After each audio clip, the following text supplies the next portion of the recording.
Good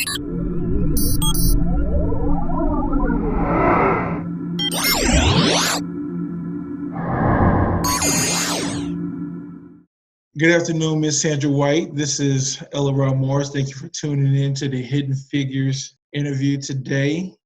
Today we're interviewing Sandra White. How you doing, Ms. White? I'm doing great, Ellie Rod. How are you doing today? I'm doing well. Awesome. Today we're going to interview you for a few minutes, and we just want to go ahead and jump into it. But right before we do that, I want to go ahead and first get a little bit of background about who you are. What do you do within the STEM industry? Sure. So, Sandra White. I am currently the Human Resources Generalist at a predominantly Level 1 trauma center hospital. Been in human resources for about 22 years. I really enjoy it. I've worked in the industry of healthcare, home care. I've also worked in government hiring too as well. So a little bit more about me. I am a Elizabeth City State University alumni, go Viking Pride. And so between the combination of my high school, my college alma mater, my experience, have a lot of experience in the healthcare, IT, finance, large bucket of career investments that I had an opportunity to hire. Excellent. How has the game changed since you've been there, or since things have evolved over time? Sure. So you would say back in the day or yesterday, you would have a combination of getting job opportunities by people that you know, which some of that has been consistently still current now. But a lot of people are no longer walking in. A lot of companies are now submitting applications online to where you can't walk in. You actually have to go in and fill out an application. Of course, waiting process. So a little bit what has changed, a lot of the candidates will maybe know a friend or maybe go to that location, speak to a manager, try to get their resume in that way. And as well, the traditional new way of applying and submitting an application, going through the hiring process. So it has changed some, but not as much. Surprising. You spoke about a little bit of change and some of it being like online. Is there a significant advantage to the formal education versus like YouTube University or the ads to learn the industry from where you currently work in, or from a Facebook view? Is there a significant advantage to that? So I would say depending on the industry that you're going into. So let's say if you're going into nursing, there are some nursing schools are a little bit different than others. Some IT schools are a little bit different than others. Some more focused on, you can be able to tell by the course flow or the coursework or the collaboration experience that they have with other companies as you're going into school, to where you can be able to determine whether that school is a really good school. Those are some of the things that I would tell individuals to look at. Say, if you're going into an education environment where you're getting your associate's degree, your bachelor's degree, or whatever degree that you're working towards, find out what you want to do first, and then find out what education level that goes along with it. And then again, the collaboration that they have with other companies. Speaking of, do you all have where can you explain to our audience about the importance of internships or fellowships? Sure. Internships and fellowships are important. If you've noticed the job industry, to where people, when they come out of college, they're looking for a job, and for the most part, sometimes they can't get a job within their industry. So what do? They go hopefully to get an internship, externship, get some work experience, because you would need work experience as well as the book knowledge as well. The work experience actually help you to apply the information that you're learning in the classroom setting. So really, the two work hand in hand to make sure that you are a well-rounded candidate for the world when you get out of college. So would you say that it's an equal balance between personal work experience and also obtaining some type of education to back that up? The education to back it up, but more so the work experience would have you near the top. So just like in school, you have the chancellor's list, you have, normal honor roll. And so each level is a little bit different. Same concept as if you were graduating from college. Again, the more exposure or internships that you've been exposed to, the likelihood of you being a better candidate or being able to get a job a lot quicker. Okay. Excellent information to know. Since your experience in healthcare, and your experience working in the STEM field, what was the one hurdle or situation you overcame that left you with the confidence to believe that you could make such a competitive market? Okay, and you're talking about personal experience. Yeah. Something that you've personally experienced, such as any barriers or any issues that you kind of encountered during your time and within the STEM field that you could make in such a competitive market? Or were Okay. you? I would start off, the current title that I'm sitting in now is HR generalist, but before I became what you would consider an expert in the human resources field, I had to break that glass ceiling. So for a number of those years that I worked in human resources, I was a coordinator to where I was assisting someone. And what did I do to break that barrier? I asked, hey, can I conduct interviews, to gain the experience and knowledge of becoming an expert in my field. So I had that opportunity. Again, the fact that I made myself well-rounded and other people were able to see the potential. That also gave me an opportunity to pick up additional knowledge, as well as being able to be called on to say, hey, let's look at doing this. That way, when promotion came available, guess what? I was the person that they were thinking of next in line, because I allow myself to be exposed to things outside of my everyday task of what I was hired to do. And these were all volunteer, like you volunteered yourself because you knew this is what you had to do in order to move forward, right? This wasn't somebody like, hey, I need you to do this for me, because you pretty much had the initiative to do it on your own. Correct. Yes. So I would say a combination of the two, but you got to have the drive, or at least allow them to know that you're willing to assist with whatever project that needs to be done.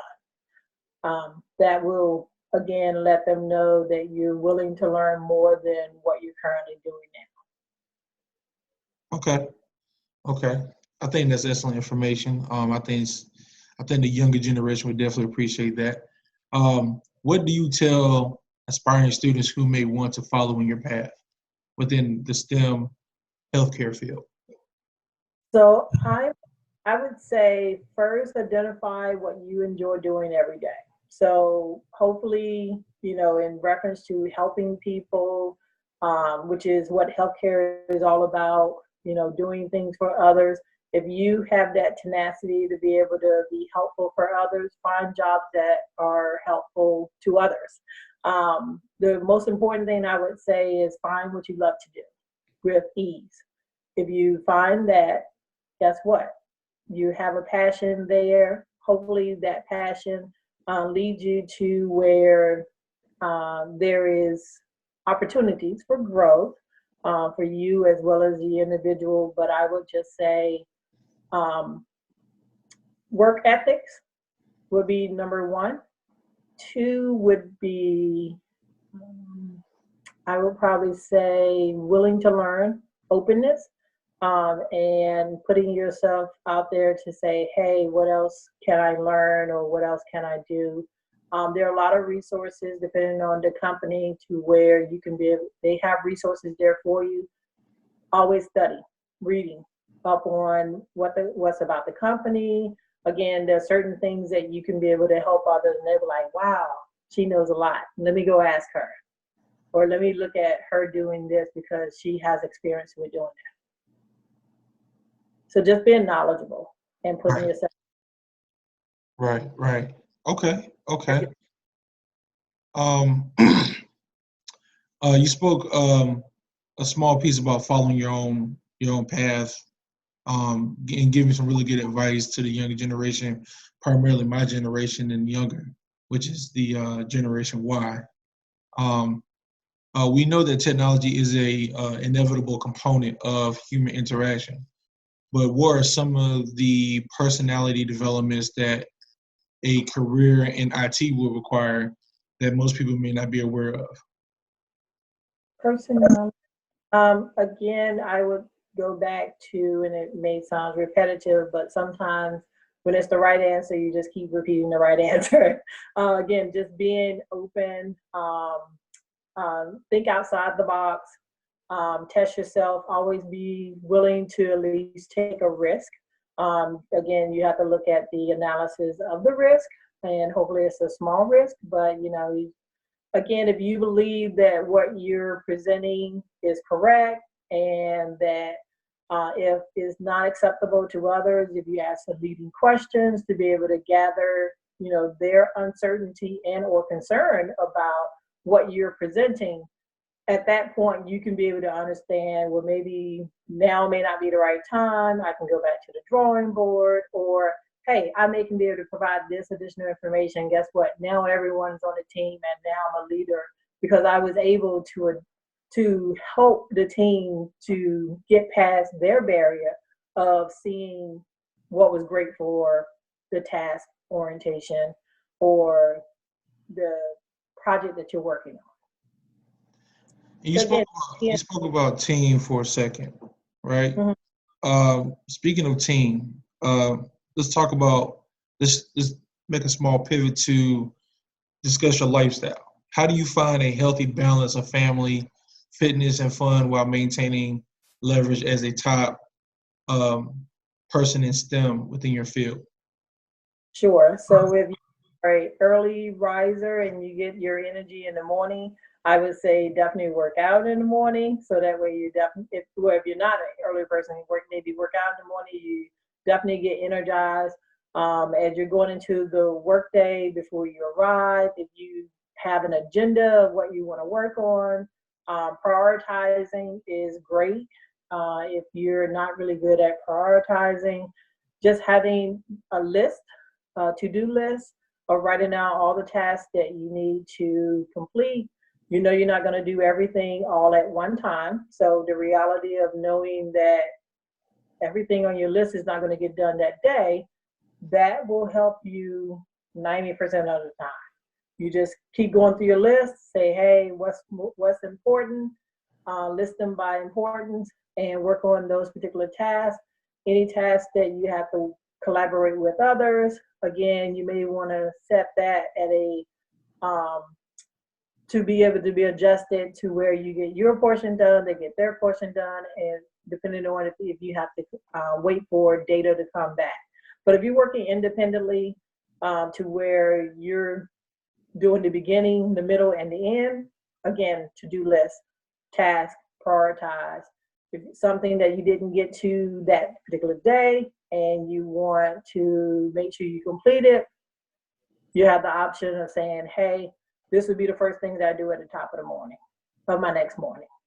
So again, just having that balance, even if it means that you have to set a timer or overall say, okay, I'm going to spend 20 minutes on this chunk of task, whether it's paperwork, calling, looking at emails, bunch it up to a certain time frame so that way you can feel that you've been productive that day. Okay. Okay. And in regards to balance, how does becoming a success impact your children or your legacy? I would say having balance will help your children or your legacy if you show them the ways that you have done it, not saying that it's right or wrong, because that's what works for me. As you're analyzing the people around you, you can figure out what their strengths and their weaknesses are. What their strengths are, you can make it even better by challenging them and getting them to say, hey, let me look at making this strength more broad to where you're not going up or down, you're going sideways. Or if the weakness that you need to work on, you say, hey, this is a weakness that I need to work on.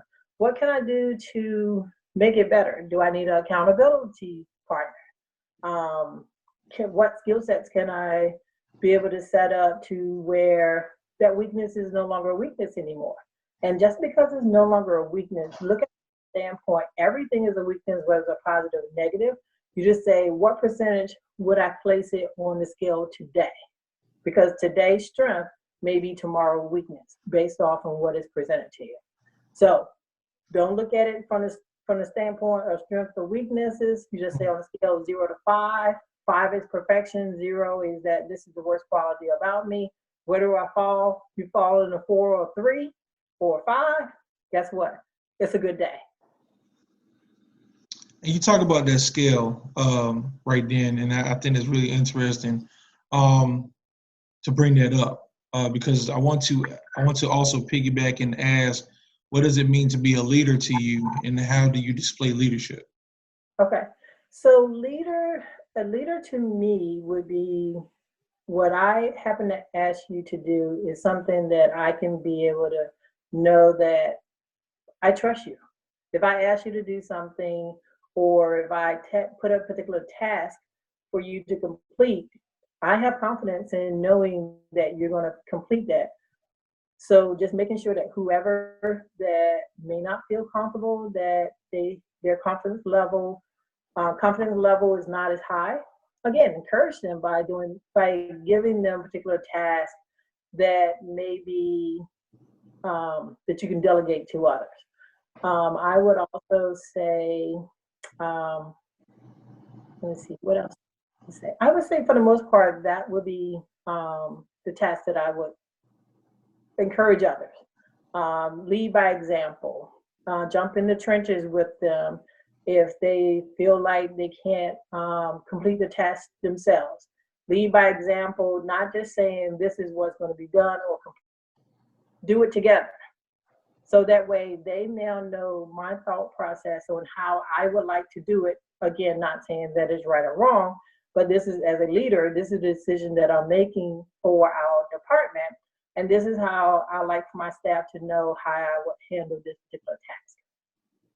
The great thing about leaders, if your staff or the people who look up to you know how you handle X, Y, and Z, guess what? They'll handle it that way because they would like you to know that they understand, they heard you, and that it's going to be done again, whether it's right or wrong. Okay, okay. Now I'm going to flip the question. Okay, How do you handle disagreements with senior leadership? sure. So when you use the word disagreement, is that more so where we're not on the same term? You kind of analyze it and say, well, what is their barrier? What do you think my barrier could be? And this is as you're talking to them. Hopefully you can be able to analyze it all at one time. But if not, you sit back and you draw maybe a T on a piece of paper. And you say, okay, these are what they mentioned. This is what I mentioned. Where can we meet somewhere in the middle? Go back to them, ask some questions in reference to senior leadership. Sometimes you just have to accept what senior leadership has made the decision on. Again, just as I stated, with me being a leader and someone was following me, just because the decision that I made does not always seem to be right or the right situation. So if senior leadership make a decision, just back them up. At the end of the day, It's about working together, but make sure that you speak up. Speaking up and voicing your opinion together, collaborate. Again, whether the result is good or bad, it will unfortunately fall on the leader. But again, they can be able to say, "Hey, I should have listened to my team more." Not every great make great decisions every day. Okay. I think that's an answer that a lot of people can take heed of and really use that as advice moving forward when they see this interview. So we got time for one more question. And after that, we'll have to wrap this up for the sake of the audience and everything. And Sure. what does innovation mean to you, and how important is it? Okay. So innovation is thinking about that next thing. Innovation, if you think about things that you encounter and you have challenges with it, you say, hey, what could I invent to make life better for myself and others? That's innovation. Just thinking of the next thing, how can you make a product that is already good even better? What features can you add to a product to make it even better? What have you seen that maybe somebody else is doing that you can be able to implement as well? Again, you're not, for the most part, some things are being invented, but a lot of things are being reinvented. Agreed. Well, is there anything that you want to give at the end, like a shout out or any advice to anybody before we end this interview real quick? Sure. Again, I would just say be persistent in what you believe in. Find things that is currently going on now that is a need, because that you can get the immediate return compared to finding a need that no one, I wouldn't say no one, but not many people would need. It may take you a little bit longer to get that innovation going. Education is important. Again, and education does not mean associate's degree, bachelor's degree, master's degree, or PhD. Education just means reading. Okay, if you stick with reading, that you're educating yourself from that perspective. I would just say meet new people. Any concerns or any challenges that you may have, try to find individuals that you can share it with. They can be able to tell you experiences that they have experienced, or so that way you won't have to learn the hard way. I would say, again, just try to be as open and honest and asking a lot of questions. Okay. All right. Well, that wraps up our time in closing. Thank you so much for your time and dedicating this opportunity for me to discuss and interview you about STEM and the transition of STEM within IT. If you want to have a reach out session further with another interview, just let us know. But for right now, I think this is going to really help a lot of younger people in STEM, as well as adults, people that may be transitioning from career paths. Again, thank you so much for being online with me today. And we're going to have this online soon. So just stay tuned. You can follow us at Team Geek on all the social media platforms. And this is the Hidden Figure series. Sandra White. Thank you.